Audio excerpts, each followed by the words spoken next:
इस क्वेश्चन में कहा गया है 3 dice are rolled if the probability of getting different numbers on the 3 dice is p by q where p and q are co-prime then q minus p is equal to you have to fill in the blank. Before I do this question, मैं आपसे पहले एक बहुत ही interesting question सोचने के लिए कहता हूं। मैं आपको कहता हूं कि suppose I throw 2 identical dice, how many possible outcomes are there. ध्यान से सुनना, मैं बोल रहा हूं I am throwing 2 identical dice, how many possible outcomes are there. Answer is not 36। 36 answer correct नहीं है। ये 36 आंसर करेक्ट तब होता यदि मैंने बोला होता डाइस आर डिस्टिंक्ट, क्योंकि जब डाइस डिस्टिंक्ट होती हैं तो आपको पता होगा कि outcomes are 1 1 1 2 up to 1 6 2 1 2 2 up to 2 6 6 1 6 2 up to 6 6. These are the outcomes if I am throwing 2 different dice. A different word की इंपॉर्टेंस यहां पे कहां है? सी। सपोज मेरे पास एक रेड कलर की डाई है और एक ब्लू कलर की डाई है, तो सपोज यहां जो नंबर लिखता हूं वो रेड डाई वाला नंबर होता है और यहां जो नंबर लिखता हूं वो ब्लू डाई वाला नंबर होता है। तो ऐसी सिचुएशन में यदि मैं आउटकम बोलता हूं 3 4, तो इसका मतलब हो जाएगा रेड डाई पे 3 और ब्लू डाई पे 4, और 4 का मतलब होगा रेड डाई पे 4 और ब्लू डाई पे 3।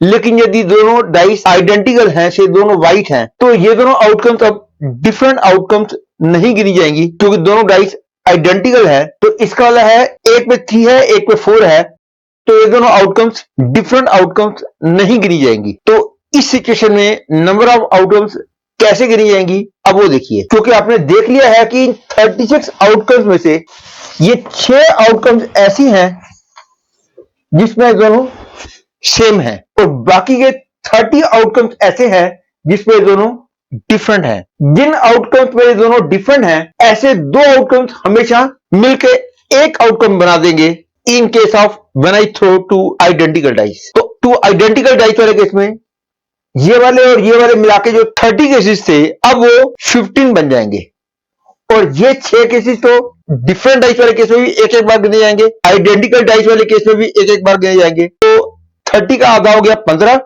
15 और 6 21, 21 outcomes are there if I am throwing 2 identical dice. लेकिन आप सोच रहे होंगे कि ये तो 2 आइडेंटिकल डाइस से हमने केसेस को काउंट कर लिया, लेकिन यदि 4 आइडेंटिकल डाइस होते या 10 आइडेंटिकल डाइस होते तो केसेस को इस तरीके से कैलकुलेट करना तो बहुत ही ज्यादा लेंथी होगा। वैसे तो जेईई मेंस लेवल में इतना बड़ा क्वेश्चन नहीं पूछा जाएगा, लेकिन फिर भी यदि आपने समझना हो तो आपको मेरा जेईई एडवांस लेवल का प्रोबेबिलिटी का वीडियो लेक्चर देखना होगा। लेकिन फिर भी यदि कुछ बच्चों की क्यूरियोसिटी ज्यादा हो रही होगी तो आपको बस इतना बता देता हूं कि 2 आइडेंटिकल डाइस वाले केस में जो नंबर ऑफ आउटकम्स 21 निकला है, उसके लिए जो फॉर्मूला है वो 7C5 है। यदि 3 आइडेंटिकल डाइस होते तो number of outcomes would be 8C5।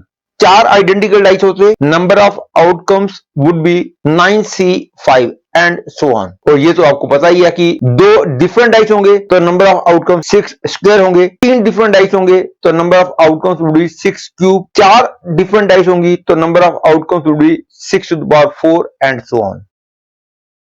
लेकिन जब प्रोबेबिलिटी के क्वेश्चन कर रहे होते हैं उस टाइम एग्जामिनर को यह बताने की जरूरत नहीं होती कि डाइस डिफरेंट है कि आइडेंटिकल है। प्रोबेबिलिटी के क्वेश्चन में डाइस को आप हमेशा डिफरेंट ही मानोगे, यहां तक कि करेक्ट आंसर निकालने के लिए तब भी डिफरेंट मानोगे, इवन इफ एग्जामिनर ने आपको कंफ्यूज करने के लिए क्वेश्चन में बोल दिया होगी डाइस आर आइडेंटिकल। ये आपके लिए बड़ी हैरानी की बात होगी कि इवन इफ एग्जामिनर ने डाइस आइडेंटिकल भी बोली होंगी तो भी आपका आंसर करेक्ट तब आएगा जब आप डाइस को डिफरेंट मानोगे। यस, आपने बिल्कुल ठीक सुना कि इवन इफ एग्जामिनर ने आइडेंटिकल डाइस भी बोली होंगी तो भी आप डाइस को डिफरेंट मानो और उसके बाद आंसर निकालो और वही आंसर करेक्ट होगा। मैं जानता हूं ये बात आपके गले से नीचे नहीं उतर रही होगी, लेकिन इसकी पूरी डिटेल के लिए तो आपको मेरा जेईई लेवल के परम्यूटेशन, कॉम्बिनेशन और प्रोबेबिलिटी के वीडियो लेक्चर देखने होंगे। अब इस केस में एग्जामिनर ने 3 डाइस बोला है जैसा कि मैंने अभी भी बताया, एग्जामिनर को यह बताने की जरूरत नहीं है कि डाइस आइडेंटिकल है कि डिफरेंट है, क्योंकि हमको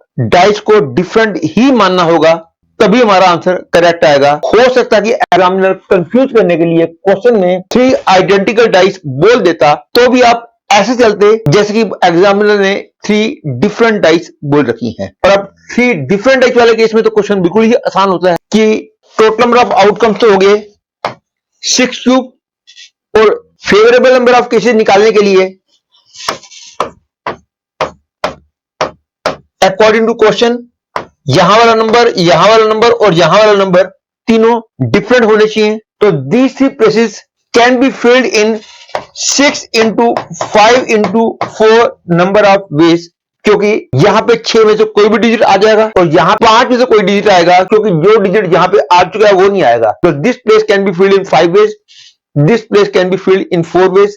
Therefore 6 into 5 into 4 is the favorable number of cases. Total number of cases are 6 cube,